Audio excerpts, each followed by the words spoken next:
Today's trends in the news. Hi, this is Gerald Celente. It's Thursday, August 18th, 2016. And here are some of today's trends in the news.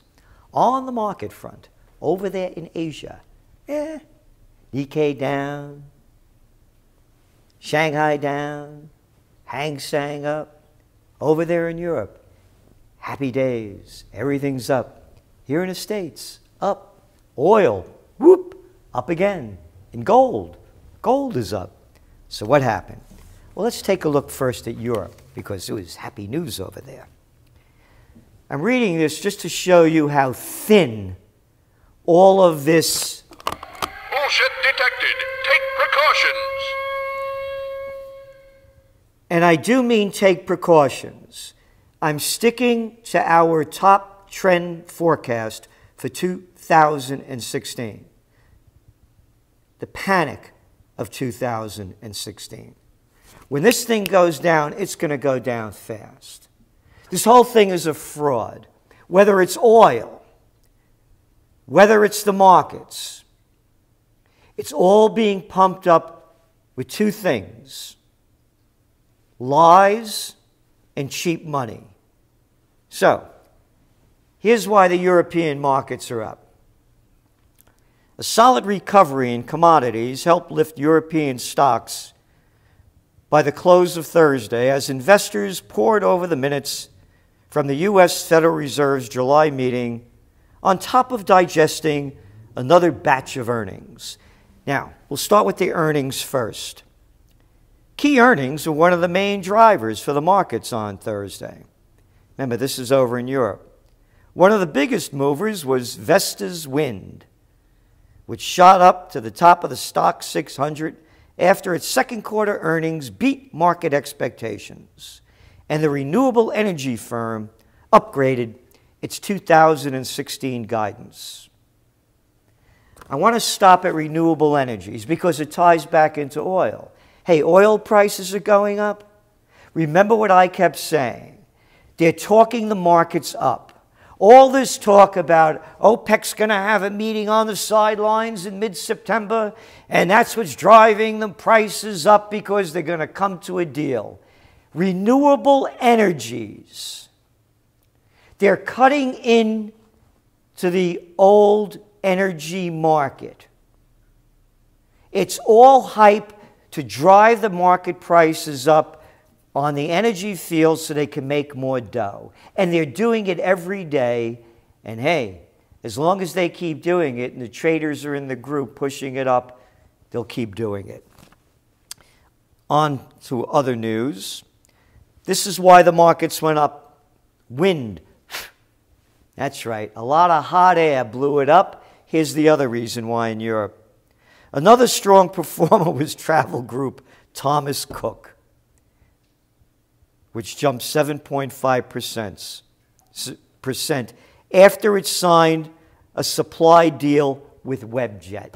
Yeah, that's going to create a lot of jobs along the way. That's a good reason for the markets to go up. None of these are. Swiss food giant Nestle said its first half sales grew 3.5%, missing analysts' expectations.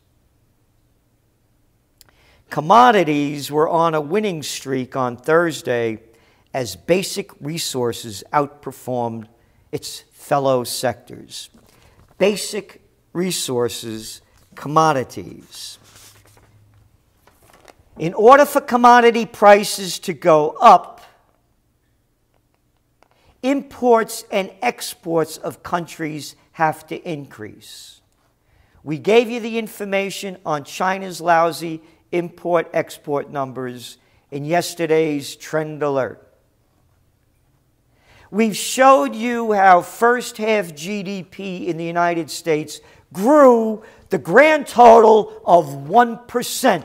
So when El Presidente of los Estados Unidos, the dictator-in-chief who signed more executive orders than anybody else before him, that does what he wants to do and then gets up to address the nation and say that anyone that is saying the U.S. economy isn't Strong is peddling fiction. Yeah, the fiction teller himself, Barack Obama. Hey, Barack, I know you only listen to Beyonce and that other bad rap. See if you can hear this one. You're the fiction teller because, hey, look at the GDP number that your government put out for the first half of this year. It grew 1%. You know what that is? That sucks. Yeah. That ain't fiction, that is fact. Hey, now let's take a look over there in Europe. First half GDP grew the grand total of 0.4%. Commodity prices going up as demand is down. Why? It's rigged. When this thing crashes, man, it's going to be fast, instant, hard, and global. That's my forecast. Here, show you how great things are around the world. Japan's July exports dropped 14% on year. Well, the reason they went down is because the yen is strong and they can't export a lot of product. Yeah, I've heard that one before. So if the yen is so strong, all you prostitutes that shoot your mouth off all the time, the same old group that they keep bringing back on Bloomberg, on CNBC, because they only want to hear the same old... Oh, come on now. That ain't even bullshit. That's horse shit. That's right. The same ones that keep peddling the same horse shit will say, well, Celente, what's wrong with you? The yen is strong, so their exports are weak. So I would say to them, okay, man, gotcha. So if the yen is strong, and so strong, they should be buying a lot of stuff, right? Yeah. Imports tumbled 24.7%. I'm going back to that why stocks went up over there in Europe on strong commodity prices. We saw imports slowing dramatically in China, exports slowing, and commodity prices are going up. Based on what? Oh, I know. Wind sales, and Thomas Cook made a deal with Webjet. Yeah, okay, good. And I got a bridge in Brooklyn, man. I could sell you really cheap. So, I want to stay on the energy. Because here's what they're saying. This is the way the prostitutes work things. Many OPEC members have been hurt badly by a collapse in oil prices over the last 2 years. While some Gulf oil exporters have very low output costs, other producers, such as Iran and Venezuela, the two countries the Americans have learned to hate because of the prostitute media that puts out for their Washington John. That's the only two countries that they mention.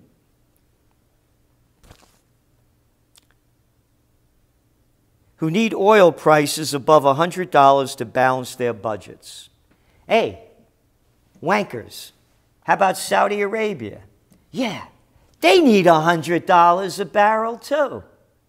Yeah, and they just bought $20 billion worth of bombs from El Presidente of Los Estados Unidos so they could bomb the innocent people of Yemen and slaughter them. Hey, but they're doing it with our intelligence and our reconnaissance. Yeah, only Venezuela, huh? Only Iran. Oslo ruffles feathers as it taps wealth fund for the first time in 2 decades because of falling oil prices and lower return on investments. Look at all the Fitch downgrading from the oil-rich countries in the Gulf, but they don't mention one word. You know why? Because they're prostitutes. They're low-life media whores. So, other great news why the markets went up today? Mortgage applications fell 4%. even as rates sit near record lows. What's going on? Where is it going? How is it going to affect us? We'll tell you how. Yesterday you got your trend alert. And you know what that trend alert said? Market boom, market bust. What's the future? Well, that was yesterday. Today, Trends Monthly. That's right, your Trends Monthly. Where are we going? What will it look like? How will it affect you? What are the dangers? What are the opportunities? They're all spelled out here. Remember, you just got your Trends Journal not more than 3 weeks ago. You got a Trend Alerts, 2 of them since then. And now the Trends Monthly. Central banks and lies and lies and more lies. I break this down to you going in a question and answer narrative that puts the whole picture in place, where it's going and what to expect to happen. Other stories on the entrepreneurs, how it's going to affect the business you're in, the business you may want to move into, the profession you're in, the profession you may want to move out to. All this information. Plus, here's a big one. You know, I'm the guy that coined the term clean foods. That's right. Back in 1993, New York Times even did a story on it. Well, get ready for this one. You want to see a big investment opportunity? Try clean phones. That's right. And there's much more in this. Besides the clean phone bonanza, chatbots, the next big thing. You want to take control of your life? Start taking control of public funds. That's right. It's a trend. It's happening. It's part of our Trends Journal. Feature story. People power. It's happening. Artful aging. More about that as well. You know, I keep saying 2 of the biggest trends. Clean food, clean water. Much more in your Trends Monthly. Now, let's move on to some geopolitical news. I want to show you how the propaganda works so properly. Last week and over the weekend, Putin dismisses a longtime ally as a chief of staff in favor of a servant. That's the way they did. The new guy that he's picking is a servant. How come when America has a new chief of staff, they don't make it like this, huh? Because they're prostitutes. They get paid to put out. They're media whores. Washington tells them what to write. The corporate media tells them what to say. Questions remain as Putin purges old guard. Got rid of some old cat, been with him a long time, brought a new one in. Hey, CEOs come and go. Chief of staffs come and go. But no, no, no. Not when you're Russian. Then there's a bigger story behind it. Because here's how the narrative keeps playing out. Remember, that happens on the weekend. And then we begin the week with Russian warplanes use Iranian airbase to launch strikes on Islamists in Syria. Front page at the Wall Street Journal. Big Russian plane. Russia hits Syria from Iran. And then the response. Russia rejects U.S. concerns over Iran base.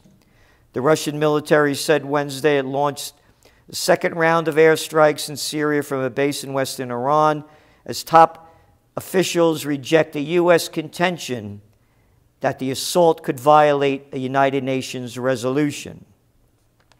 Here's the United Nations resolution. It forbids the supply, sale, and transfer of combat aircraft to Iran without the Council's prior approval. So, on Wednesday, Russian Foreign Minister Lavrov escalated the war on words, denying that operating from Iran violated the resolution. You see how they say it? He escalated. And here's what he said. There is no reason to suspect Russia of breaking the UN resolution. Russia hasn't supplied or transferred Russian military planes to Iran. Another Russian spokesman said, it says that warplanes are sold, transferred, or used inside Iran only with permission of the UN Security Council. We suggest the representatives of the State Department get out their pencils and trace the lines on the map to discover the fact that Syria is a separate sovereign state. Yeah. But those are only the facts. It's the lies that count, because that's all that adds up in the people's minds. So, the war of words are heating up, and the wars are heating up. You're seeing more and more tensions on the Ukraine border. More and more tensions in the South China Sea. More and more tensions building up in the Gulf states, throughout the Middle East. No end in sight in the war in Afghanistan. 48 bombs already dropped over Libya by Obama without any approval from Congress. The Syrian war keeps getting hotter. And then there's the economy. A lot's going